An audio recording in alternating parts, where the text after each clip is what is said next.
Okay guys, I want to stop from actual work and make a video here because I've been looking at social media and the things that are being said about this car, even though to me it's a simple build and a simple idea, there are a lot of people that are saying, well, I've been in the industry since, what was it, 98, and this doesn't make any sense. I was the first person to install it.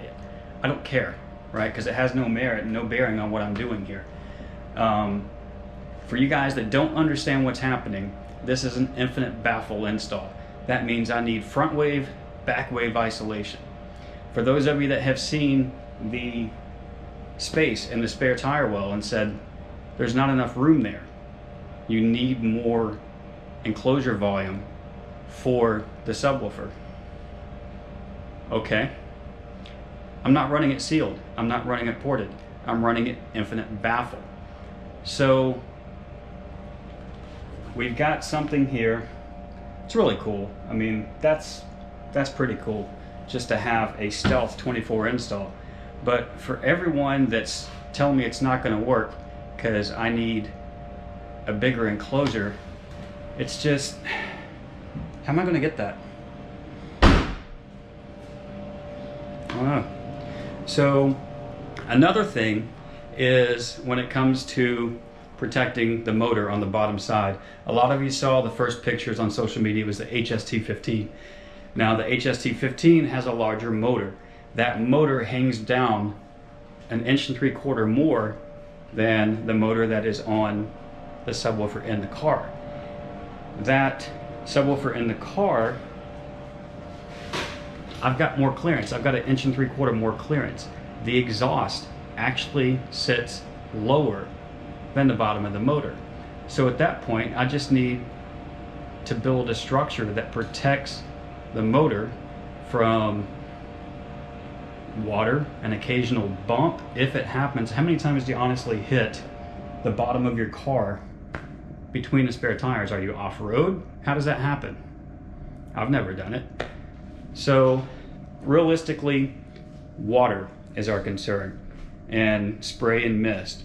If you've ever paid attention when you're driving on the road, the water spray and the mist, anything that kicked up by the tires happens directly behind the tires.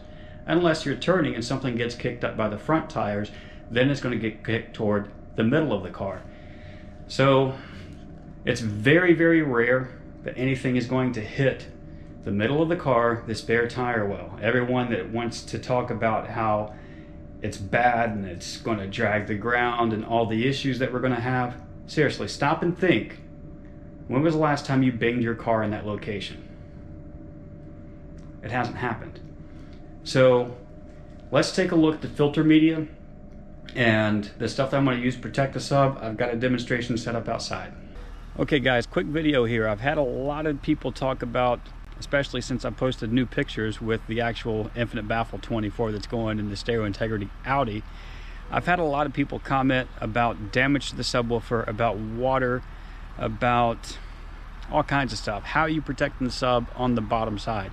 So let me show you what I've got here. I've actually got 3 layers here. The first is an expanded metal. This is stainless steel, so it's not going to corrode or rust or anything. There's different grades of stainless.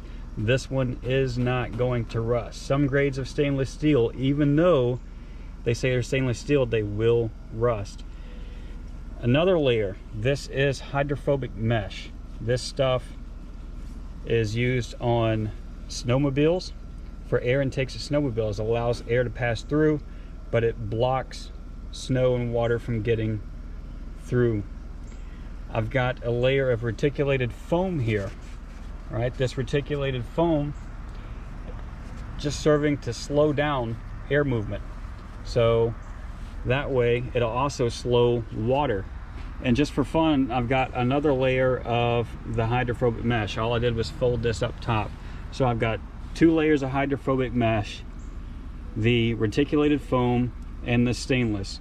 So the stainless is just here in this demonstration to serve as a backer, as something to support everything. So at this point, I'm going to clamp these guys up and then we're going to do a test. Okay, now I've got it clamped up. Let's take a look at what we've got here again. There's the layer of stainless, a layer of hydrophobic mesh, There's the reticulated foam, a layer of hydrophobic mesh. I clamped the top and the bottom, and I have excess hydrophobic mesh hanging off to the side.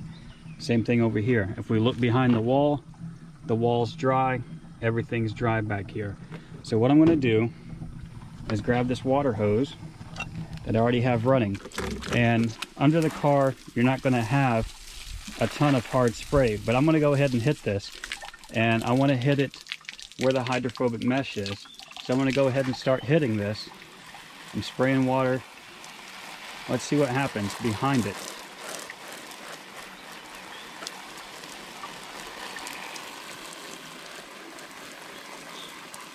Lots of water being sprayed.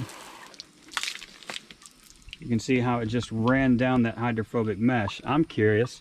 Let's see what happened behind. We're dry back here. The wall didn't get wet. Our stainless is dry. We've got a little bit of mist right here, but if I look at this, that's just dust and dirt. My hand's dry. So for anyone that had concerns about what we're doing, look at this. So that was the reason for this. If I pull this apart now and we take a look, if I pull this apart, you'll see I sprayed it pretty hard. It's harder than you're going to get under a car in the center. So if I shake this, you'll see the water comes off. You'll see that we have water in this reticulated foam. And so the reticulated foam stopped water flow. It slowed it down. And then you have another layer here of the hydrophobic mesh. So I did this because, look, and now let's see. Yeah, we're pretty good there. There's a little bit of dampness on the near side of this stainless, but nothing went through. So you would have to go through, like, you would have to swamp the vehicle for water to travel through these layers of protection.